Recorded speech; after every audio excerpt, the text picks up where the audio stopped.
What's up, you wonderful humans, you great, gorgeous people, you spectacularly incredible group of YouTube, Rumble, Blaze TV viewers who tune in each and every day to watch Dave Rubin on the Rubin Report. It's nice to see you. No, you did not set your clocks wrong. Know that there has not been an issue with the rotation of the Earth. Yes, we are live 1 hour early today. It is 10 a.m. Eastern. This is just a one-time deal. I've got to hop in my car the second we're done here. I've got a quick event in Miami Beach, and then I'm heading over to the Rumble offices. Rumble just built out huge offices over in Sarasota, which is the other coast of Florida, and I've got a day of meetings. You know, we're trying to save the internet, which thus would save the fate of Western society and the world and the planet and the whole thing. So I have a busy 2 days. We just pre-taped tomorrow's Q&A, which will be back at our normal time of 11 a.m. Eastern. We got 3 stories for you today. First, a couple compilation things happening over at The View. You know, this show, Barbara Walters set this thing up about 25 years ago, where it was going to be different women of different walks of life, of different generations, different histories, different values, where they'd come together and talk about things calmly. Remember that? That's a very different show than what they've got going on now. It's basically Whoopi and Joy having mental breakdowns every day with a rotating cast of other lunatics. And the whole thing should be taped from a padded cell. We've got some video to prove that. Then the big story yesterday, of course, was that Joe Biden, the man pretending to be president, he called Fox News Peter Doocy a son of a bitch in an off mic moment. I think the world's going to go on, but I thought we'd show you the clip and then just get into a little bit of the hypocrisy when a certain orange man once called someone a son of a bitch versus when old Joe Biden did. And then finally, because you know my policy on COVID, I'm trying to only talk about COVID when there's positive stuff to report. Well, believe it or not, people, something good has happened in New York. A court in New York has actually reversed the mask, not vaccine, I almost said vaccine, the mask mandate in New York. Small steps, people, small steps. So those are the stories for today. Oh, and I just want to say thank you for all the comments yesterday. You know, I really felt that the first 20 minutes of the show yesterday, when I did this sort of unpacking of what's going on with the 5 remaining good liberals and the critique, I would say, not attack, personal nor otherwise, the critique of Barry Weiss and Bill Maher. Obviously, it's something that hits very close to home to me as someone that considered myself liberal and has come to see the weakness of liberalism and what's left. And that was as passionate as I run, I think, for the most part. You know, I'm pretty cool and calm. I think that's why you guys watch the show. But we got a ton of great feedback, comments, emails, people reaching out in every which way possible. And I'm going to keep talking about it. And I'm completely open, as always, to having conversations with them about this. And really anyone that is willing to talk about these things in a respectful, decent manner. All right, before we get to all the stories, I want to talk to you guys about Groove Life. Hey, ladies and gents, I'm pleased to welcome a new sponsor to our show, Groove Life. They've got some of the coolest, most unique accessories for both men and women that I've seen in a long time. The Groove Life ring is the only breathable silicone ring. The grooves in the ring let air in and moisture out. It's so comfortable you forget you're wearing it. But that's not all Groove Life makes. Their belts are legit. I'll be receiving my Groove Belt Life this week. We thought it was coming today, but I think it's coming tomorrow. And I understand that it is really the most comfortable belt known to man. This is a belt you never have to adjust. You just fit once and forget it. It's great for everyday carry, and it's perfect for the office, the woods, the backyard, and everything in between. It has the perfect amount of stretch to give you the most comfortable all-day fit ever. And this belt has the world's baddest buckle. It snaps using high-strength neodymium magnets for an easy, seamless snap-on, snap-off, and has what they call stiff tech.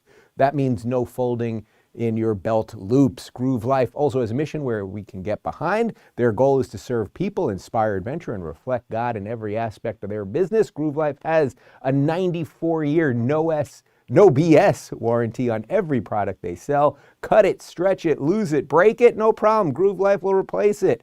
Right now, get 10% off your Groove Life order at groovelife.com/Rubin with promo code Rubin.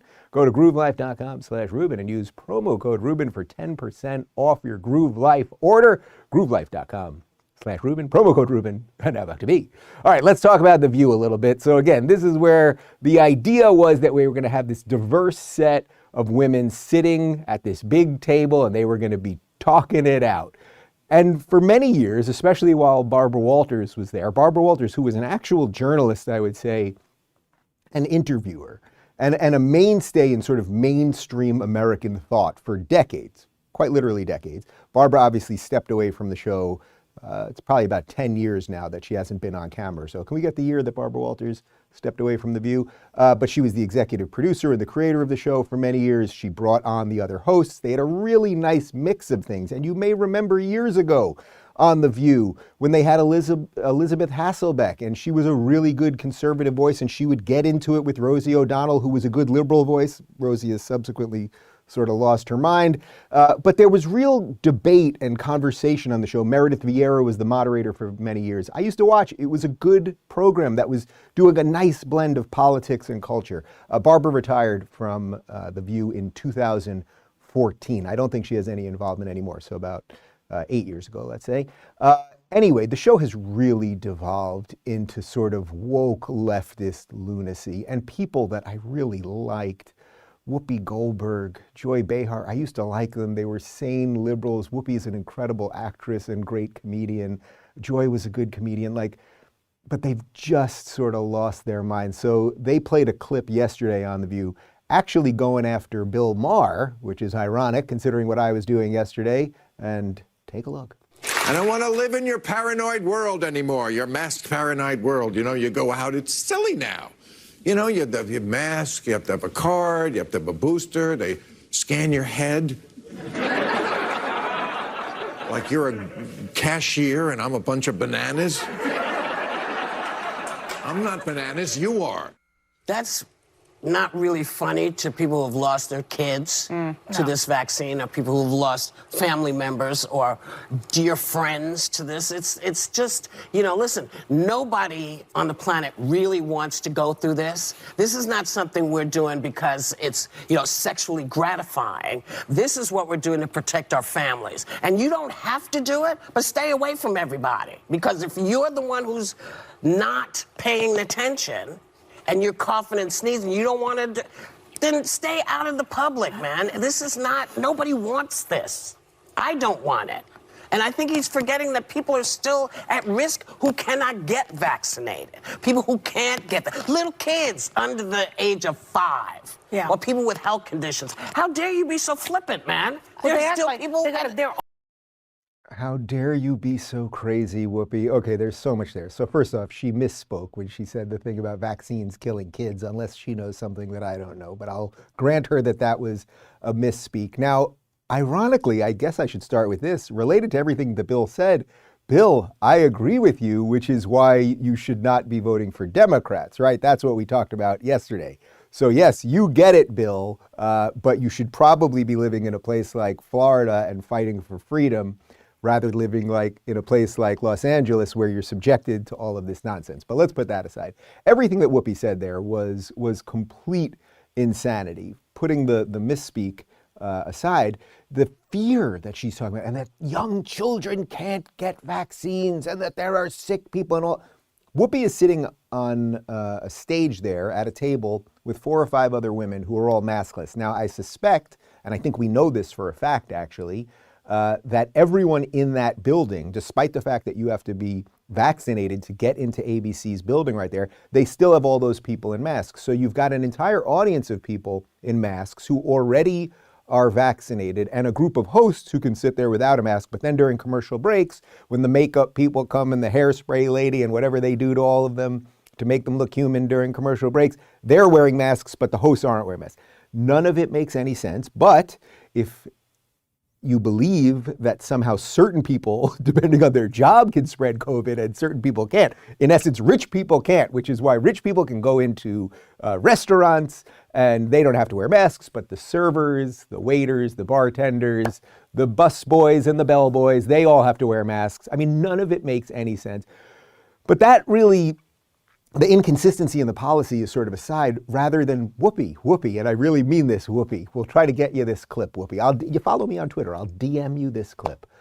Whoopi, I think beneath all of this nonsense, you are a good person. And what you're trying to express there is that you're worried about some people who might get sick. Now, I'm worried about some people who might get sick too, which is why I've always said all along, people should talk to their doctor and figure out what's right for them. People should lose weight, take better care of themselves, eat right. You should avoid people who are sick. And if you are sick, you should take that into account and perhaps not go to the mall, not go out to a big event. But 2 years after 15 days to flatten the curve, enough is enough. It's time to be able to go out and go to supermarkets and be free and not wear masks. And why don't you address the depression that kids are facing and that teenage suicide, especially amongst girls, is skyrocketing, and all of the social behaviors and the social fabric that is fraying right now? Are you concerned about any of that?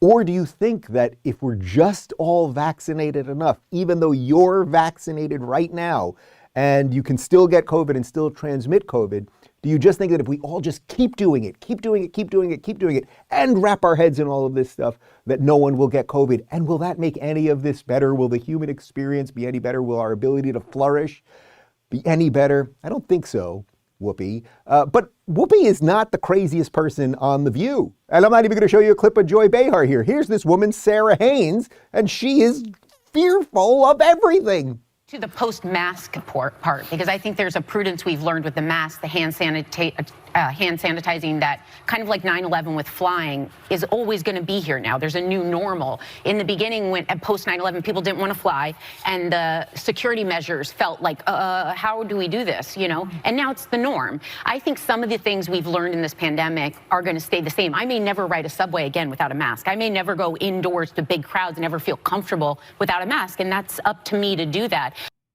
Yes, lady, it is up to you. So you are right about that part. It is up to you if you never want to go into a crowd again, if you never want to go into a store again, you never want to go to a baseball game or the ballet. That is up to you. What she talks about there, though, about this new normal, man, do you see what authoritarianism is? So like something really bad happens, and thus we should just break all of our senses and just live a new way after that.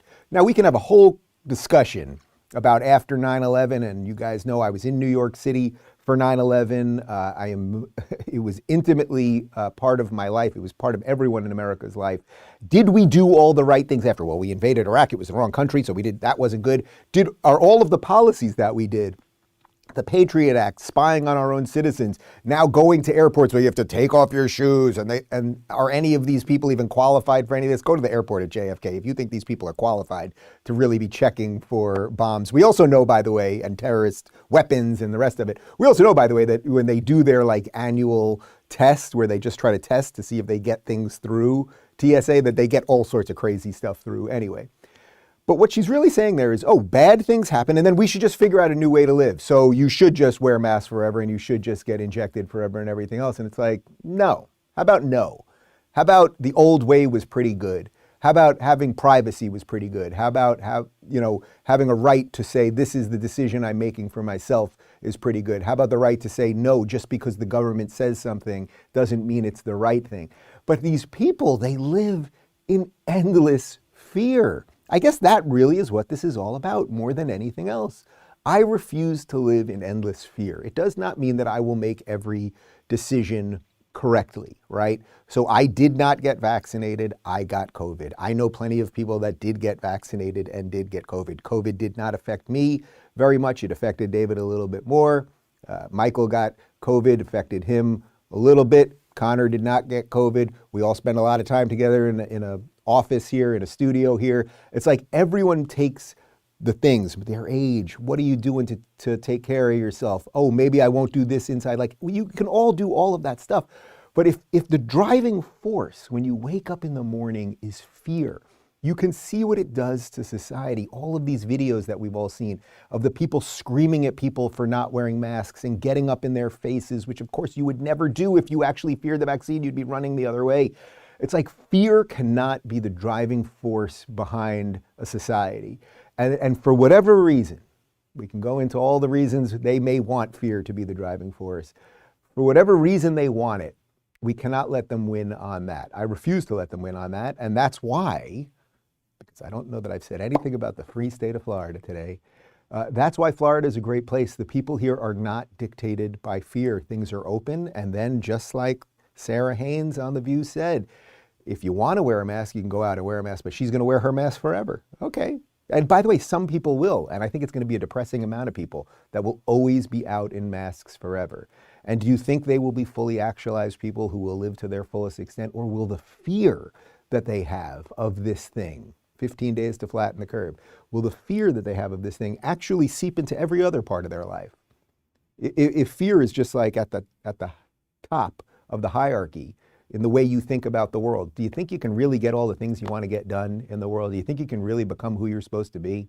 Or perhaps you have to say, oh, there is fear and there is bad stuff, and we're going to reorder it a little bit. And I'm going to put other things above that, like freedom and like joy and happiness and a whole bunch of other things, passion and desire, etc. I don't know. That's just me. Let's move on. Joe Biden is the man pretending to be the president of the United States. Someone is pulling his strings, obviously, and occasionally they wake him up and he gets out there and he slurs over some words and says this, that, the other thing, but clearly is not in charge. And every now and again, as you know, at the end of press conferences, they always say, Mr. President, I want to ask you a question. He says, well, I'm supposed to get going. I'm going to get in trouble for this, blah, blah, blah. Yesterday, he gave a little press conference and he mumbled something that he thought was off camera, but it was not. Will you take questions on inflation then? Let's move. Thank you. Thank you Do you all. think inflation is a political liability? That's a great asset. More inflation. What a stupid son of a bitch. But I thought we were supposed to heal. I thought Joe Biden was going to be our good grandfather. I thought he was supposed to be a nice man who was going to bring the country together. After that scary orange man almost tore us apart, we almost became Germany in World War II. But Joe Biden is none of those things. Joe Biden is as divisive as you can possibly get. Joe Biden actually has policies that in many ways are ripping this country apart. Joe Biden has demonized his enemies all along the way. He has demonized the unvaxxed. He has called most of us racist, etc., etc. Now, I don't care that he called Peter Doocy a son of a bitch. People do these things. You know, one of the problems that we have right now is what we see on camera is so disconnected from reality. You see these awful people wearing masks on camera, but you know they're not wearing masks on camera. You see them telling you, oh, you have to, you can't go outside, but we will go outside. We're going to go to parties. Like there's a disconnect between the way they live their life and what the public-facing side of this whole thing is. So I don't really mind that Biden called Doocy a son of a bitch. I suspect he's called him worse things, and Biden's been called worse things, and people say mean names, and sometimes I joke around and call people names. That's all good. It's actually all good. It's completely fine. And by the way, tension between the president and the president's administration and journalists, that's good. That's what you want. You don't want them constantly on their knees showing him a good time, but that's usually what they do. Now, the reason he doesn't like Peter Doocy at Fox News is that Peter Doocy is basically the only guy in the White House press corps. There's a couple Newsmax guys who do it too, but Peter Doocy is the main guy, sort of the standard bearer at the moment for someone that is willing to take the administration to task. He's actually doing real journalism as opposed to what the rest of them do, which is, oh, Joe, you're so great. How much ice cream did you have? Yay, you got out of bed, Joe. We love you, Joe. So anyway, I don't really care about him calling Peter Doocy a son of a bitch. And by the way, Peter Doocy doesn't really care about Joe Biden calling him a son of a bitch. Here he is on Hannity last night. We have some news tonight. After years of clips of the president and I kind of mixing it up on the campaign trail and during the transition and here at the White House, within about an hour of that exchange, he called my cell phone and he said, "It's nothing personal, pal." And we went back and forth and we were talking about just kind of moving forward. And I made sure to tell him that I'm always going to try to ask something different than what everybody else is asking. And he said, "You've got to." And that's a quote from the president, so I'll keep doing it. Did he apologize? He cleared the air, and I appreciated it. We had a nice call.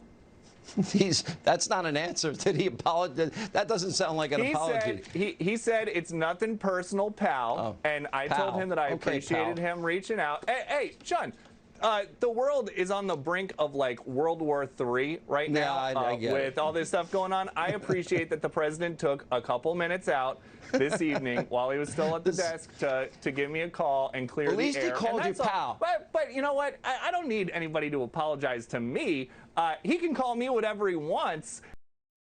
So good for Peter Doocy, right? It's like he's taken it in stride. I suppose it's perfectly nice that Biden called him and said that. He said it's nothing personal, which is just kind of a funny thing after you call someone a son of a bitch. If you're calling someone a son of a bitch, you're saying your mother is a female dog. That seems personal to me. If you were like, you're an asshole, like that doesn't seem personal. It's just like, whatever. But you're saying, Peter Doocy, your mother is a female dog. I'm a dog lover, by the way. But so it's not really that offensive to me. But it's just, whatever, you get the point. So I think Doocy's taking it in stride, which is actually the right way to do it. And I'm not sitting here saying this is the most horrible thing. But I did want to show you one other thing on this, just to show you how ridiculous, in case you don't think that these ridiculous people in the media are ridiculous. Well, they are, in fact, ridiculous. Here's Brian Stelter. This is from the Defiant L's Twitter. They do a great job of showing you what these people used to say versus what they say now. So here is Stelter up top. You're seeing his tweet from March of 2018 when Donald Trump was president, and he called a journalist a son of a bitch. It says, calling a journalist a son of a bitch, it was wrong when Trump was just a candidate, and it's even worse now that he's POTUS. And then he had a link to a story about it. He wrote about it because Trump called someone a son of a bitch. Here's what Stelter said yesterday about it when Biden called someone a son of a bitch. At the end of a Biden photo op, when reporters shouted questions hoping he'd respond, Fox's Peter Doocy asked, do you think inflation is a political liability in the midterms? Biden deadpanned, it's a great asset, more inflation. What a stupid son of a bitch.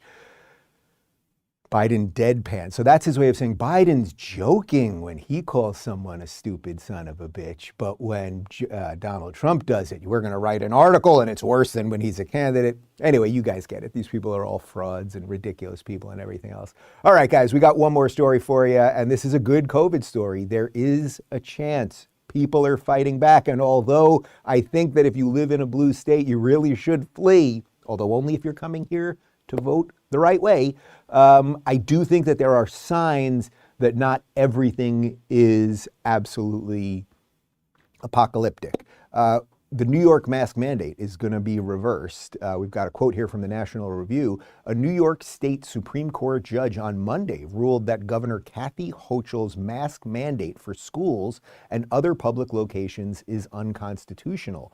Judge Thomas Rademacher found that the governor and the state health commissioner did not have the authority to enact a mask mandate without the state legislature, given that the governor no longer has emergency powers. The mask mandate has been in place since mid-December when the state saw a surge in the highly transmissible Omicron variant.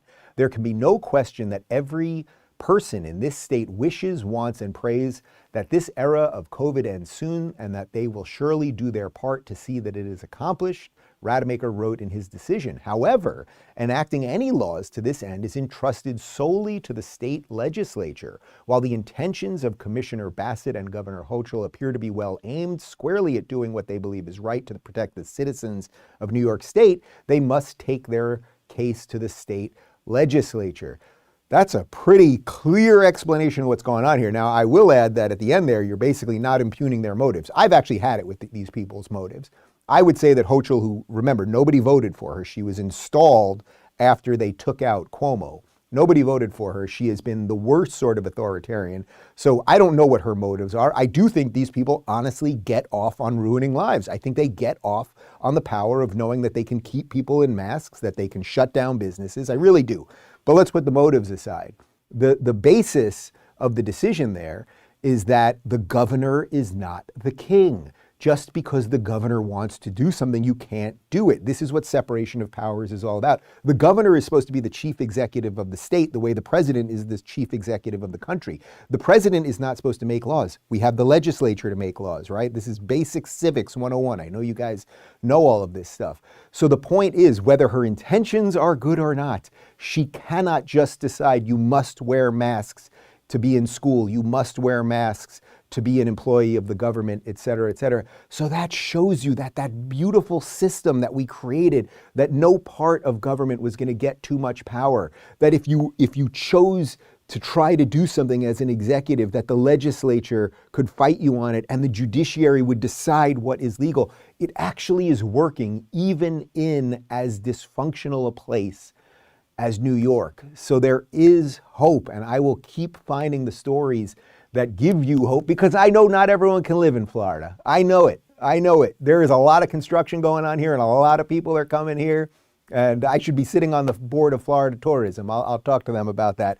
But the hope is that some of the sane people that remain in some of these places can make sure they don't fully go off the deep end. They ain't going to be fixed, at least anytime soon, because so much of this has become cult-like and psychotic. I would refer to you to segment 1 about The View if you want more on that. However, thankfully, we've got some good judges like Rademacher up there in New York, and maybe some things will turn around. All right, guys, I've got a crazy day. I've got to drive all across Florida. I'm going to ride an alligator all the way to Sarasota. Part 1 of my interview with Marco Rubio. It's my first interview in Florida. We thought it would be best with a senator from Florida. That's up right now on YouTube. And of course, the full episode is up early and ad-free at rubinreport.locals.com. Lots of good stuff happening. And I appreciate you guys tuning in a little bit early today. We're pre-taping at 11 a.m. for tomorrow. And then I'm back in studio live on Friday at 11 a.m. Oh, no, on Thursday at 11 a.m. And then I'll be live again on Friday at 11 a.m. So there you go. All right. Have a great day, everybody. See ya.